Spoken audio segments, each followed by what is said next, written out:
Who is benefiting from the war industry?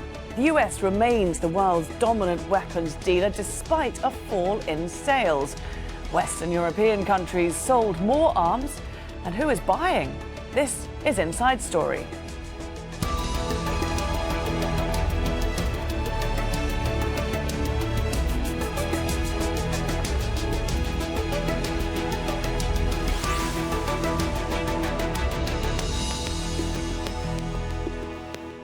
Hello there and welcome to the programme. I'm Laura Kyle. Is the world becoming a safer or a more dangerous place to live? Well, the Stockholm International Peace Research Institute, or SIPRI, tries to answer that question every year. Analysing trends from 2015, SIPRI says it's impossible to say, with the Paris attacks on the one side and the nuclear deal with Iran on the other. Now, much of the SIPRI report focuses on wars in the Middle East last year, which are continuing now in Syria, Iraq and Yemen. There's also, of course, chaos in Libya and conflict in Nigeria with Boko Haram. And there's been increased territorial tensions amongst 6 countries in the South China Sea. Well, the SIPRI report says the flow of weapons to the Middle East, Africa and Asia has significantly increased in the past few years. The US remains the world's biggest arms dealer, with about half of the market last year, despite sales falling slightly in the last 2 years. Now, sales continue to grow for companies in Western Europe, mainly France, Germany and the UK. They sell more than a quarter of all weapons worldwide. Russian companies are also selling more. They have an 8% share of the global arms market. And Asian weapons dealers are also profiting. South Korea is the leading emerging arms producer, with a 32% surge in sales last year. So very interesting trends to analyse there. Let's bring in our guests to do so. In Nairobi, we've had Jonah Leff. He's Director of Operations at Conflict Armament Research. In Stockholm, via Skype, we have Aude Florent. She's the Director of the Arms and Military Expenditure Programme at SIPRI. And in London, we have Andrew Smith. He's a spokesman for the campaign against arms trade. Great to have you all with us. Thanks for joining us here on Inside Story. So we're going to break this discussion down and look at it region by region as per the SIPRI report. Aude Florent, we have seen this global drop in arms trade being caused mostly by a drop in the US trade. Why did we see that in 2015? I would like to start by mentioning or underlining the fact that the report does not necessarily speak only of the arms trade, which refers to international arms sales from country supplier to country recipient. The arms industry data gives the sales number for companies, which include domestic sales to the National Department of Defense or Ministry of Defense, so the domestic client, and also international sales. So in the US, the decrease of about 3% of their arms sales, of the company's arms sales for 2015, is mostly due to limitations into federal spending by the US government, which impacts the Department of Defense capacity to buy weapons, which limits it. Also for 2015, part of the reasons the sales were a bit lower is because the US dollar was very expensive, and this has induced delays into actual deliveries to foreign recipients. So you have to keep in mind that the company's sales are in large part done to the domestic client, which is the National Ministry of Defense. OK, that's interesting. To what extent, then, do we see that drop coming from Congress putting checks and balances on international arms sales? I'm thinking particularly to countries in the Gulf. I think for most of the U.S. major arms companies, especially the largest systems integrator and manufacturers such as Lockheed Martin, Northrop Grumman, and Raytheon, which are in the top 10 or 15 of the arms industry, international sales are smaller than sales to the domestic client. But Lockheed Martin has been starting to deliver the F-35 to international partners and importers also. So, of course, there's going to be an impact on their sales. The decision to allow a company to sell to overseas customers in the Middle East, for instance, is in effect done by Congress. So far, there has been discussion about some of the transfers to Saudi Arabia, but as far as I know, there has not been a rejection of these transfers. They have been allowed to proceed. Okay, Andrew Smith, do you welcome this slight decline that we're seeing in arms sales? Well, I think we have to view it in terms of trends as well as just year-on-year results, because this covers the year of 2015. But we know, for example, in 2016, the US signed off huge arms deals with Saudi Arabia and other countries. So I think we have to look at the underlying trends behind it, and the US position in the overall industry is so dominant to begin with that a small decline doesn't necessarily mean that there's significantly less arms exports happening. Similarly, some years you'll have peaks and troughs dependent on fighter jet sales and big ticket items, as opposed to arms which might be high in number but relatively lower in terms of their export value. So I think in terms of looking at each year individually, I think that we have to then look at it in the bigger picture, think about what the underlying trends are. Because the US has consistently armed some of the most oppressive regimes in the world, and that has continued under Republican governments, it's continued under Barack Obama, and we can't anticipate that that's going to change under Donald Trump. General F, do you agree that if we do look at the bigger picture, what are you seeing in terms, when you see these small fluctuations, as Andrew was pointing out, in global arms trends? To what extent are they reflected when you're looking at conflicts around the world?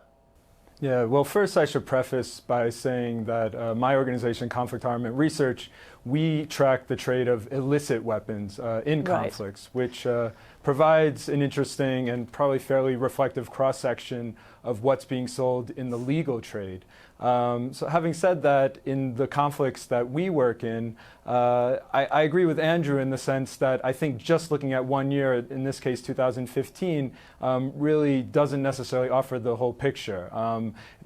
Many deals that may have been signed in 2015 may not have even been delivered yet. So from a conflict perspective, and for having our boots on the ground, we haven't really noticed any fluctuations. I would say that most of the terrorist or non-state armed groups that we're monitoring seem to have a steady flow of weapons, whether they're coming from weapons deals that have come from the US or other countries.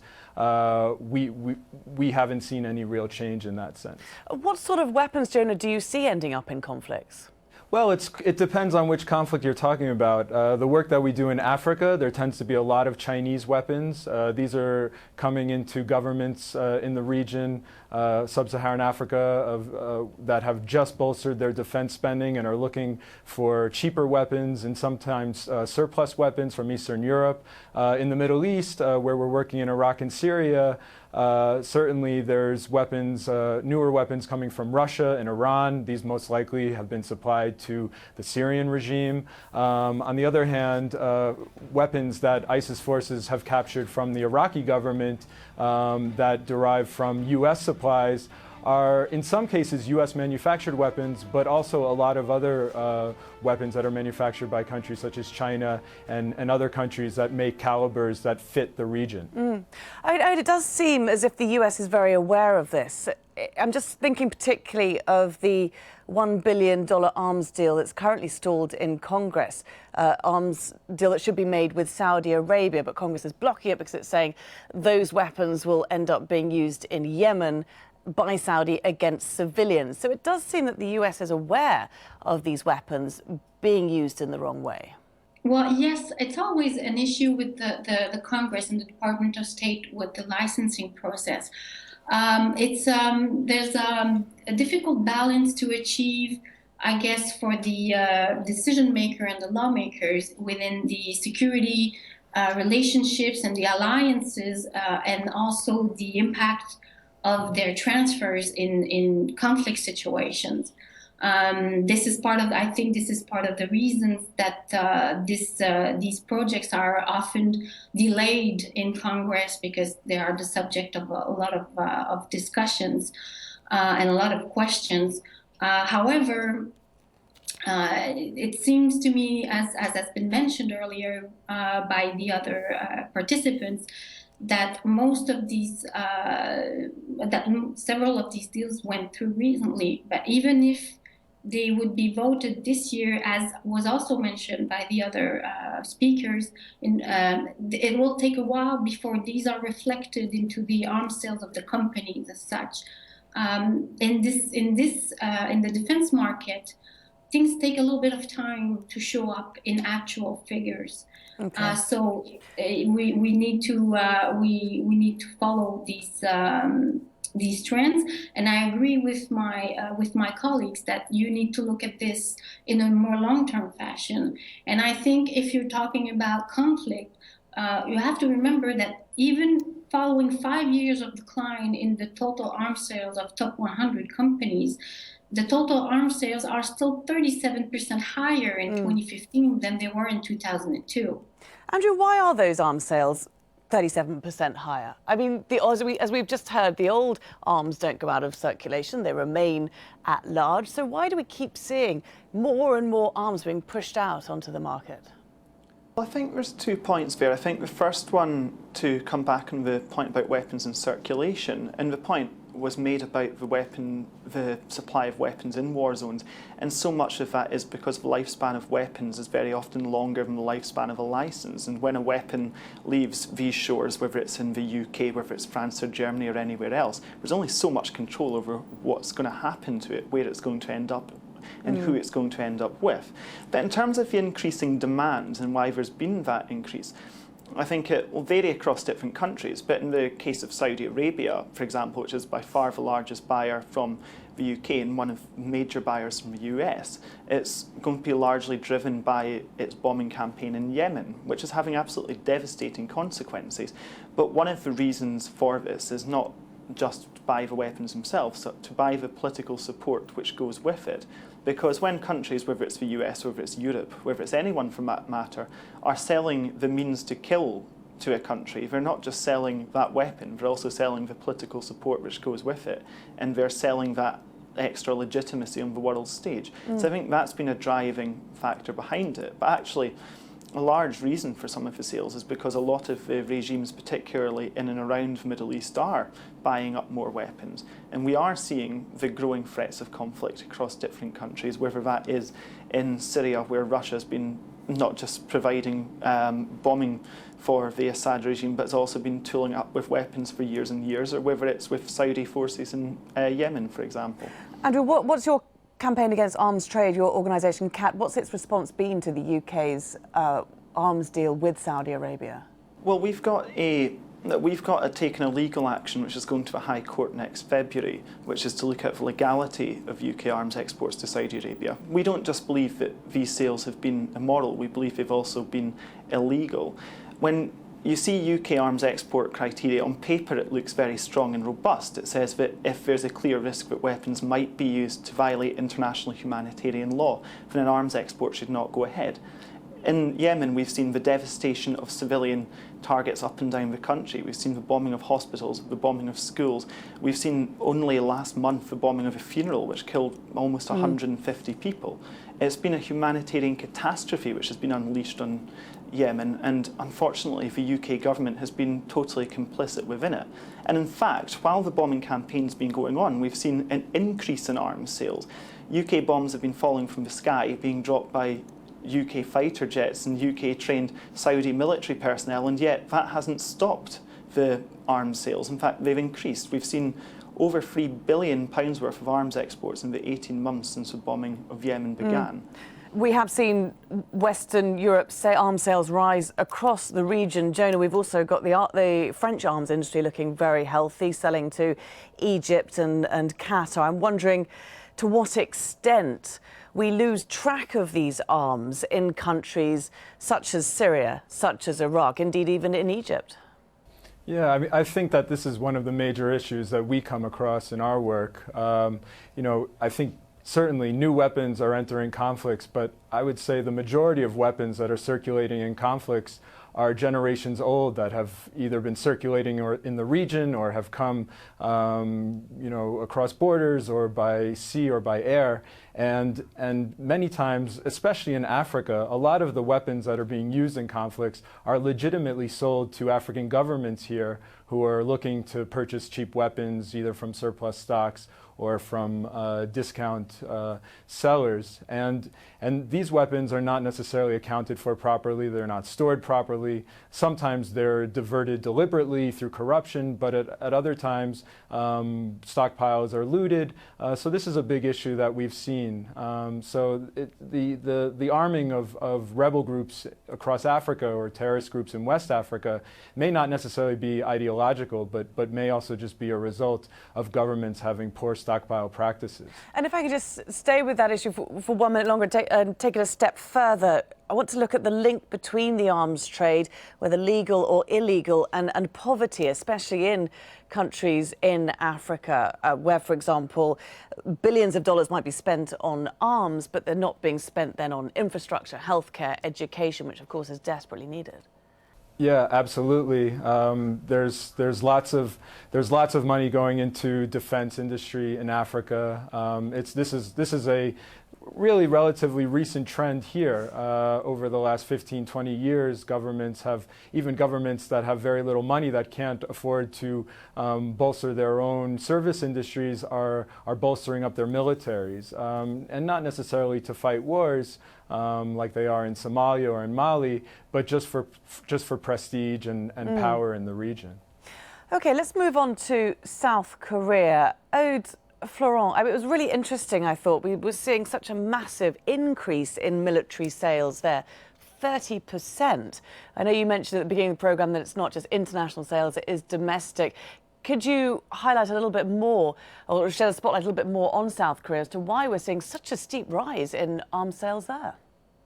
Well, we believe that this indicates that the South Korean government, especially the South Korean Ministry of Defense, is sourcing its weapon more and more and more from its domestic industry. In the early 70s, I think, South Korea implemented a plan to create an indigenous arms industry to be as much as possible independent in terms of its supply of weapons.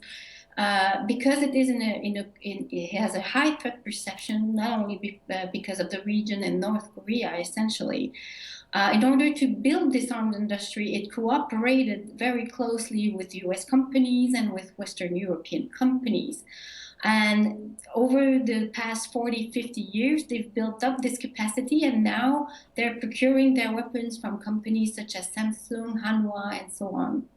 So this is the first reason. As you've noted at the start of the program, there's also increasing tensions in the region with China, in the South China Sea, and South Korea also has other issues with Japan and so on. So this whole dynamic is also creating incentives for acquisition programs, cycles of acquisition programs for more sophisticated platforms, which are more expensive also, which also weigh on the arms sales of the companies. And also, the South Koreans have made it very clear that they want to become eventually an international supplier. They want to compete with the major established suppliers like the US, France, the UK for international markets. And they've started to do that also recently, and have met with some successes so far. So this year was a very spectacular year, which probably adds a lot of different sales into all the companies, and add possibly new companies into the top 100, which will of course increase the total for the whole country. But it's still an ongoing process that will need to be followed. Andrew, who is buying South Korea's weapons? Well, I think the buyers will be changing year on year in terms of who we're being sold to. I think one of the issues of South Korea is going to be about the cost they can produce technology for in relation to Europe as well. I assume for export that will be a big factor of it. Certainly we're always concerned about stockpiling of more and more weapons within the region, and particularly where you've got that flare point historically between South Korea and North Korea. And I think that increasing stockpiles of weapons has definitely got to be a concern of everyone. I think in terms of South Korea developing its exports, I think we'll have to see in the long term where its kind of major growth markets are, but I think it's certainly very concerning if it's yet another player exporting more and more weapons into a world which has already got quite enough. Absolutely.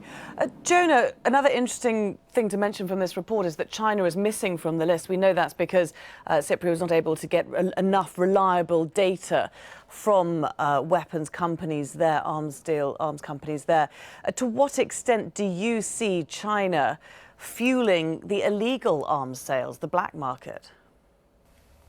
Yeah, I think certainly the exclusion of China from the data may present some serious gaps. But in terms of the illicit trade, I don't think we can really point to China as being a responsible actor in terms of direct illicit sales. However, we have noticed a number of instances where governments that China has supplied weapons to have been in violation of end user agreements with China. And so in this sense, there's really a lack of due diligence on the part of China to ensure that its weapons are not going beyond the intended end users. So for example, weapons that China is supplying to Sudan, we've seen countless numbers of Chinese manufactured weapons and ammunition end up in other conflicts that China may not even know that Sudan is retransferring without authorization. And if it does know, then it's a problem that they should be addressing. The Arms Trade Treaty, Jonah, in 2014, of course, it attempts to regulate international trade of conventional weapons. How successful do you think that's been? Yeah, I think it's still early days. Negotiations are still ongoing. I don't think governments have quite agreed to the terms that need to be set in order for the treaty to be fully enacted and implemented. So in that sense, I don't think we've seen any major change. I think there is new attention to the issue, and certainly I think it's promoting transparency, and governments are now being a bit more cautious. But it remains to be seen what impact the treaty is going to have. Andrew, would you agree with that? Well, I think part of the problem is that it was always a very weak treaty to begin with. It doesn't have any clear enforcement mechanisms to it, and actually most of what's in, it's a very short treaty, but most of it is incredibly weak, and we're not aware of a single arms export that is actually stopped. It certainly hasn't stopped the flow of arms to Saudi Arabia as it's been unleashing a humanitarian catastrophe on Yemen. It's certainly not stopped the sale of arms to human rights abusers. And this was always going to be the case. The treaty was being championed by some of the largest arms exporters in the world, who were all stressing that it wouldn't impact on their business at all. It was also being supported by some of the largest arms companies in the world, who all stressed time and again that it wouldn't impact on their business. The problem isn't necessarily a lack of legislation. In fact, as I mentioned earlier, on paper, EU arms export controls, UK arms export controls are actually quite clear, quite strong. But the issue has been a lack of political will. It's been this continuation of putting arms exports ahead of human rights time and again. And it's been that influence of the arms companies in the corridors of power who have always been able to lobby for government to continue business as usual. Ode, we've just got a minute left. Where do you see arms sales going in the future? If we look at 2016, even 2017, what's the trend that you're seeing there at Cypri? Well, considering the slowdown and decrease that we've been observing over the past 4 or 5 years, it's a possibility that next year's top 100 arms sales will show an increase, maybe a modest increase. Also, it remains very difficult to anticipate because it's a little bit volatile. However, conflicts have shown that conflicts and tensions and wars are drivers of military expenditures, and for countries that do not have capacity on their territory, that will mean that they might turn to foreign suppliers for their weapons. Okay. Also, I think we're going to have to leave it there. Oh, sorry to jump in, but we're just coming to the end of the program. It's been really interesting to talk to all of you and get a much broader idea of the global state of affairs when it comes to the global arms market. Thank you very much, all of you. Jonah Leff, Aude Florent and Andrew Smith. And thank you too very much for watching. You can see the programme again anytime by visiting our website, that's aljazeera.com. And for further discussion, do go to our Facebook page, that's facebook.com/AJ Inside Story. You can also join the conversation on Twitter. Our handle is @AJ Inside Story. From me, Laura Kyle, and the whole team here, bye for now.